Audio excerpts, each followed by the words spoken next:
Hi everybody and a big welcome to cEDH TV. This time me and Pontus are joined by Def. I am here to bring death to the table. Also joined by William. Hello. I'm here. Thanks for having me again. Today I will be your sun shining bright like a diamond because I'm playing Pantlaza, some favorite. Naya, food chain commander. In all honesty, this deck is weird, but I'm here to have some fun with it. So I called it I can only count to 4. All spells in this deck are CMC 4 or less, except for Pantlaza, who's a 5. So we can hit no matter what. So today I'm playing the Gitrog monster. It's a old classic cEDH deck that most of you know of, hopefully. It's a little bit different than like the standard version. I play with the Bloom Apprentice for an additional recon on top of doing the Gitrog loops. Trying out Besiege the Mirror now. Other than that, it's just a classic Gitrog shell. I'm still playing the new best commander in the format, Francisco. This time with a worse commander in Thrasios. It's just your basic blue, black, green value pile with like a kind of reanimated theme. We don't really have that many things to reanimate except for like Walking Ballista, like Soul Cauldron. We do have Hullbreaker Horror, so it's just, yeah, it's kind of just soup. Me, I am playing Pako Haldan. The goal is to Divergent or use the other cool here, Specific Destiny to convert these two commanders into the Splitter Kitten and Itali. And from here, you basically win somehow. You basically cast your entire deck and you cast all of your opponent's decks more or less. I usually went for Fastest Oracle and Leveler, but I think this is actually a little bit better. They are less dead inside the deck compared to what Fastest and Leveler are. So we don't win in instant speed, but we more or less win in instant speed still. Alright, let's look at some opening hands with the sun. Oh, that's interesting. That's really interesting actually, because with this hand, the Mox Opal hurts the most, but you know, turn 1 Tinderwall, this is rough. Enlightened Tutor can get us an artifact, can produce mana. We have the food chain and we have the food for the food chain, we just don't have... No, you know what, we gotta dig, Well, now we have this. We do like a turn 1 for Mana Crypt, turn 2 cast the One Ring, keep the Final Fortune and Red Elemental Blast as backup. Will give us draw, but we don't have the win conditions we would want right now. But the One Ring is important here because we don't have any more draws with our commander, so I'm gonna stick with the second 7 and hopefully figure out something with it. So we have a turn 2 Rhystic Study. That's good, that's keepable. You have a little bit many lands, not great, like 4 lands is a little bit too many. And we don't have like the Pako game plan, which I kinda love, but the Rhystic Study game plan is absolutely amazing. When you're playing Temur, you're lacking tutors, and when you're lacking tutors, you can't securely get truly what you need. So I'm in the end going to keep this hand, because with Rhystic Study, we are going to have a good game no matter what. We don't need a commander, Rhystic Study will be the commander. If Rhystic Study is counterspelled, we will be very sad. However, we're gonna gamble on like Rhystic Study resolving and Rhystic Study sticking. Turn 2 Rhystic Study is fine. So yeah, first 7 keep. We have the Dakmar Savage, we have Acceleration with Burst of Paradise and Max Diamond. We do not have a way right now to get to Gitrog mana, but there is a world where we Praetor's Grasp into a Mana Crypt or something. Or we could Praetor's Grasp into a land if we draw any further acceleration. I'm thinking we bottom this land right here. Keep these 6 as our hand. Take it away. Let's draw starting 7. This hand is okay, but it's not that good. We have like turn 1 Talisman into Commander, and then we have a second land to follow it up, so we have 3 mana turn 2. But we don't really have anything to do with the 3 mana unless we have a really good Metamorph targets. So like if you can do a turn 2 Metamorph as... Never mind, I don't think we really do have any good Metamorph commanders. I need to check what Death's commander does. Okay, I read Death's commander and that's kind of cute. But I still think this hand is kind of too bad for first 7. So let's go to second 7. If this hand had one other land, it would be okay. But as it doesn't have that other land, I'ma play it safe and go for a mulligan. Like the payoff of having a second land isn't even that great. So like, yeah, I'd rather just keep going instead of gambling on maybe having a turn 2 Ristic. So let's go to 6. Yeah, this hand is fine. We have a lot of mana going to turn 2. We're not a NAS deck, so having all this mana isn't like everything we want. But this is turn 2 Necro. We have very little mana to go post Necro, so it's like just turn 2 Necro into draw like 5, 6, 7 cards into an all-in the turn after that. But that's still good enough. I feel like we're pretty well set up here. We have a couple live draws, and I don't think our opponent's decks are that good at punishing us going this line. So yeah, I feel like this is pretty safe given the given pod. We only have one blue deck to stop us. I guess we have silences, but that's just life. Yeah, I like this. I'll play this. And we bottom the consult because we wish we could, but we'd rather Necro. By drawing a card. It's not what I wanted. Scalding turn, take 1, go find Plateau. Draw a card, Prismatic Vista, sacrifice that. Find a snow-covered forest, tap it, cast a wild growth enchanting the snow-covered forest, and then I pass the turn. Okay, we draw for turn. My land for turn is going to be this Blooming March.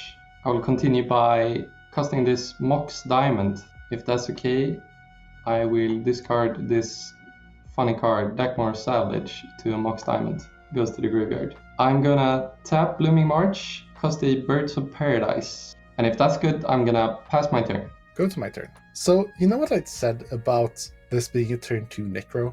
Apparently, I'm bad at counting. This is turn 1 Necro. And I'm a bit concerned about William's 1 mana up, because that's Nature's Claim mana. And I don't want it to be Nature's Claimed. But yeah, let's just go for it. This is great. Turn 1 Necro with that much mana is amazing. This is just turn 2 go off.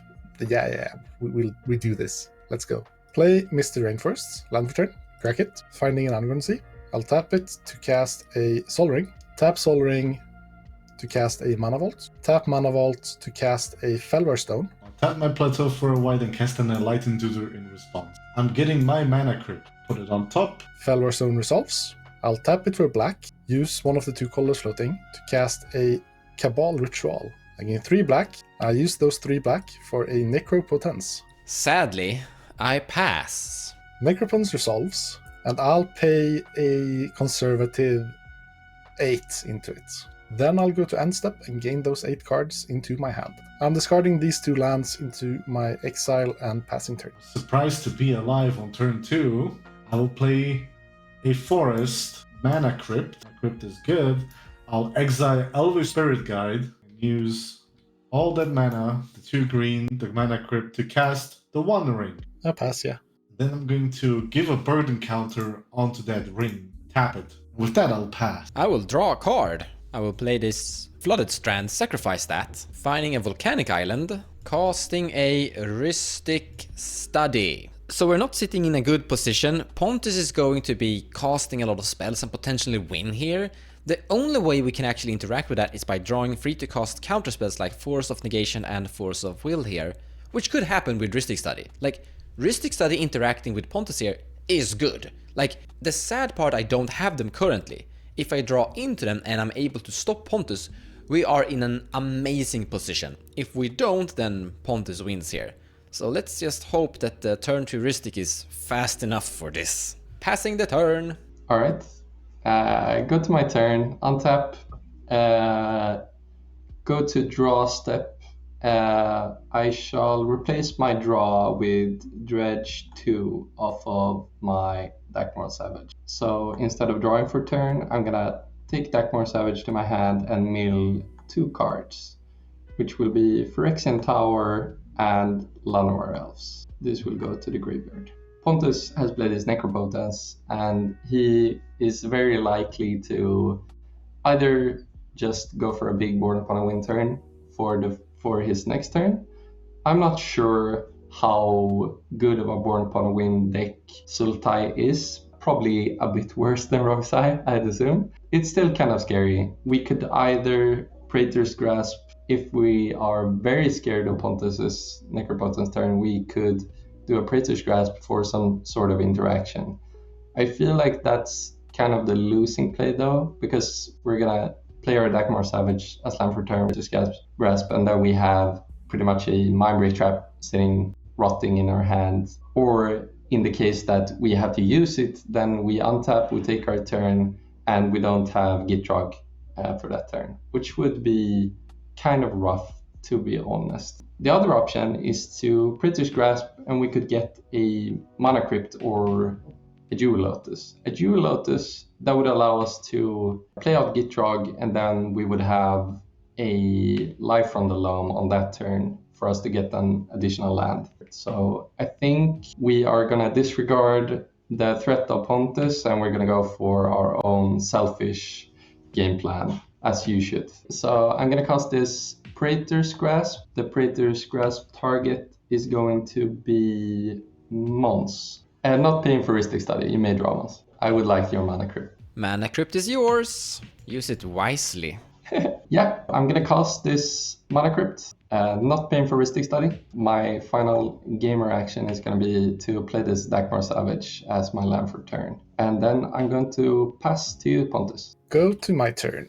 No draw because of Necro. Sad. So we have two main lines here to go for. The one I was initially considering, while William played Praetor's Grasp and I was afraid of him taking my Born Upon a Wind, was that I do have the mana here to Chain of Vapor, bouncing Soldering Mana Crypt, Mana Vault, rather, then replay them, making 5 colorless, play Ancient Tomb, casting Talisman of Dominance, and that would be enough mana to cast my Hullbreaker Horror. This would be 1, 2, 5. Yeah, I've miscounted. Never mind. This isn't live. As I counted it first, I had the exact mana to recast Soldering after that. That line plays around the Ristic Study, because if we lead with Chain of Vapor, we can finish by bouncing the Ristic. As that line isn't live and we're 1 mana short, which means we have to go with the Wish Claw into Born line, which is still pretty solid. Like, we'll just cast the Wish Claw, have mana up to activate Wish Claw in instant speed if you don't draw the Born, and just Necro all our life away. And hopefully it works. It usually does. This deck is actually kind of focused, so yeah, let's see how that goes. We're pretty well set up, honestly. We're just playing a land, casting a Wish Claw, and then drawing 28 cards. So, we should play our commander first, though, so we have Fierce up. But yeah, let's see how that goes. Land for turn will be an Ancient Tomb. I will tap 3 mana, leave 1 floating, cast a Wish Claw Talisman, not paying for a stick. Wish Claw resolves. I will then cast a Jeweled Lotus, not paying for a stick. I'll crack it for my commander Francisco, not paying for a stick. I'll use my 1 mana floating to activate Wish Claw, giving it to Mons and finding this card. Then, since I need to conserve some life, I will pay 26 into Necro. I'll then want to go to my end step and get those 26 cards in my hand. 25, I can. Sadly, I have no interaction against that, so I will pass. I'll tap Felwar Stone and Ancient Tomb, losing 2 life. Having 1 colorless mana floating, casting a Born Upon a Wind. I will not be paying for Ristic Study. So Red Elemental Blast, the Born Upon a Wind. Not paying for Ristic. That's an unexpected event. But nonetheless, I will respond by fiercing the Red Blast in response to Mon's Ristic trigger. This time, I'll actually use my colorless floating and pay for a stick. I am going to respond with my Pact of Negation. Now, as you can see, I don't have the mana to actually pay for the Pact trigger. However, Pontus is sitting with an enormous hand. I don't know, or actually I think that my Pact of Negation will be counterspelled by Pontus' Pact of Negation or something of the sort. And if that happens, I get a draw trigger, which means that maybe I draw into my Force of Will or my Force of Negation or something of the sort. But also, there will probably be more Ristic Study triggers, and I have instant speed rituals inside this deck. So I actually do have an out. The best outcome would have been that I casted my Pact of Negation before the Red Elemental Blast, and then the Fierce Guardianship would have countered the Pact of Negation, and then Def could have Red Elemental Blast the Born Upon a Wind after that. However, it still looks like it's kind of a spite pact from me, but there's a chance that Pontus will counterspell my pact, and there is a chance that I will draw into one of my instant speed rituals and survive this. Hopefully! Also, I was first in priority, and this felt like the window where I can get Pontus without him expecting Naya to do something. As I didn't draw any extra 0 mana interaction, I am out of action here, so this will resolve. Good luck surviving, Mons. You'll need it. Yeah, I might need it. You need to cast more spells though, Pontus, so I draw into some cards here now, okay? Cast spells. Passing the turn, keeping this hand. We have a lot of upkeep triggers, but I'm surprised I am alive. So first we roll for crypt. Heads will be fine. I flipped heads. Then I take 1 damage from my 1 ring. Then I draw. I will activate the 1 ring to draw 2 more cards. I will play this Plains. I will also play this Jeweled Lotus. You can have it. I will sack this Jeweled Lotus for triple red, white, green, and cast my commander Pantlaza, not paying for risk. On ETB, Pantlaza will trigger, which means I will discover 4. So let's see what I draw. It's a Talisman of Impulse. I will cast it, not pay for Ristics. Then I shall pass turn. I will go to my turn and untap everything that I have, including a Wishclaw Talisman! And in response to my Wishclaw Talisman, we are going to tap this, float a green mana, and activate Wishclaw in response to the pact trigger. We are going to give it to Def. Def, you can have the Wishclaw Talisman. This is super sad. So the way to survive is actually Born Upon a Wind. I have the mana to cast Born Upon a Wind, and from Born Upon a Wind I will cast my Jewel Lotus, Lion's Eye Diamond, and Lotus Petal, and here I will actually survive the Pact of Negation. However, as I've forgotten to add Born Upon a Wind to this very old deck, the card had been out for quite a while. I just forgot to update it. I took for granted that Born Upon the Wind would be inside here because I'm usually smart, but apparently I'm also lazy and no Born Upon the Wind inside the deck. Looking through the deck, I don't have a single card that will save me with a Wishclaw Talisman. I have Desperate Ritual and Poetic Ritual in the deck, but they are in instant speed, but they just generate red. So here I am out of the game. Very sad. Mons, please, don't die. I need you. I have this mana crypt here. We need you in the game. Sorry, I'm taking the mana crypt with me. I gave away the Wishclaw Talisman though. Yeah, but not to me. Yeah, you took my mana crypt. What are you expecting? I must consider myself extremely lucky that Mons actually gave me an active Wishclaw, because for 2 red and losing 1 life, I will cast a Final Fortune. Final Fortune will resolve, then I will go to my special extra turn and hope to win. We have an upkeep trigger. We will lose 2 life to the ring. Flip a coin for crypt. Heads will be fine. It's heads. I'm good. Draw a card. I will activate the 1 ring to draw me 3 more cards. Hey, that's pretty good. This is gonna be a little complex, so bear with me, everybody. 1 colorless mana floating. Give Wishclaw back to the original owner, Pontus. Search for a card. Find this card, which I will immediately cast with losing 1 life and the floating mana. Cast Dockside Extortion. Make 6 treasures. Let me just... Going to use a token and the forest to cast Twin Flame on my Dockside. Make 6 more treasures. Then I will cast Underworld Breach. Does that resolve? I will cast from my graveyard Enlightened Tutor, paying 1 token, exiling this land, the Jewel Lotus, and the Final Fortune. I will go find a card. It will be this Food Chain. Food Chain goes on top of my library. I will use Soul Partition to exile my commander into the exile zone where I can cast it for its normal mana cost. I will exile it. I will set 8, so down to 3 treasures. I will recast Pantlaza to get the Food Chain. 1 more treasure going down to 2 to cast Enlightened Tutor again, exiling those 3 cards from my graveyard, which is Soul Partition, Twin Flame, and Word Elemental Blast. Go find a card. I'll find this Grinding Station, shuffle, put it on top, exile the Dockside token, which still makes 3 mana, still a copy of the Dockside. Exile Pantlaza to Food Chain to make 6 green, which means I have 9 mana. He costs 7. I will use 1 of the tokens to pay for 1 of the treasure tokens, leaving 9, 10, leaving 2 mana, 1 of each colors, the red and the floating from the Food Chain, to recast Pantlaza. Bring out Grinding Station ETB, I will respond to it, tap it to eat my mana crypt, mill myself for free, gamble Exotic Orchard Plateau. This will untap my Grinding Station, which I will use it again to tap it, eat my Talisman of Impulse, mill more cards. But none of those matter because I got the card that I wanted anyways in my graveyard, which is a gamble. I'll use 1 more treasure, last treasure, to cast a gamble, exiling land. With this gamble, I'll find this card, randomly discard a card from my hand, choose Avacyn's Pilgrim, doesn't matter.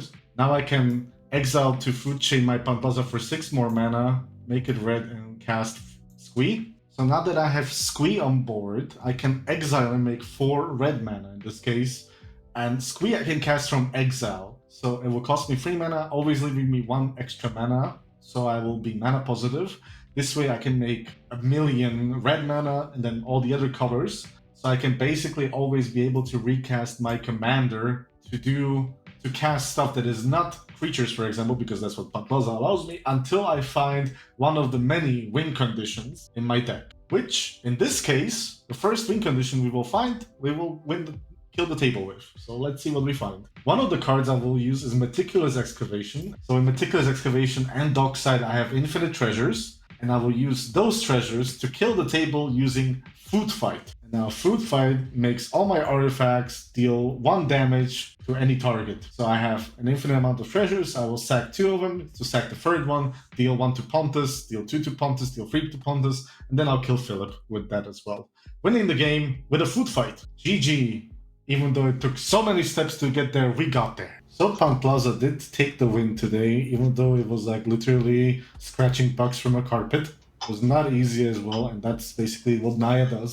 Doesn't make your life easy, but makes you think really hard about what you have to do to win a game with people that have so much interaction and so many easier lines than yourself. So how do you think about that commander? Like, it's like a pseudo new commander? It is a new casual commander. I'm not sure how much of a real top tier cEDH I would call it. I think Naya in of itself is not really like a really played color pairing.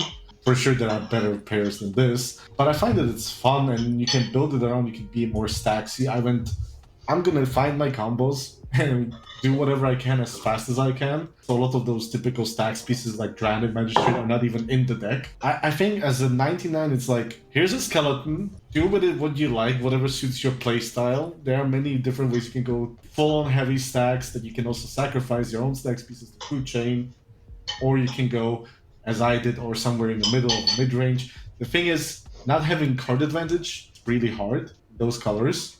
So having that 1 ring being like the thing I can do on turn 2 was like, I think the top greatest decision. I really like the interaction between One Ring and turn spells. That's always been like one of my favorite things since One Ring came out. Like even in like Mario Dargo, I like put in One Ring and then I had the reason to start playing the extra turn spells again, which is really fun. So sadly, we had another game where the new best card in Commander didn't turn up. We were really close at having one of my favorite lines in the deck, which is where you necro a bunch, you draw into Walking Ballista and Soul Cauldron, and then you use your cleanup step as a discard outlet.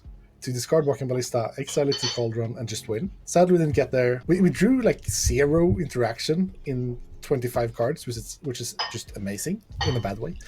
Yeah, I sorry for interrupting you, but I really thought that you were gonna counterspell my pact there and give me another heuristic trigger. You just want to spite pact me, and that's okay. No, I promise I didn't. Well, like there is hate here, and I'm okay with it. I'm used to it. No, it's not. I promise. Also, people think that I hate you, but I don't. I wonder why. No. Maybe because you spite pact No. and kill me as often as you can. Wow. But to be honest, this is more of a showcase of like how strong Necropotence is out of a card, more than anything. Like just the play pattern of going for a Necropotence and then you go for a setup turn into your big Born Upon a Wind on like 25 around that area. It's like, it's such a strong play pattern. That's it for this time. Thank you for watching and congratulations, Def, for winning the match. Take care, guys! I'll see you next time.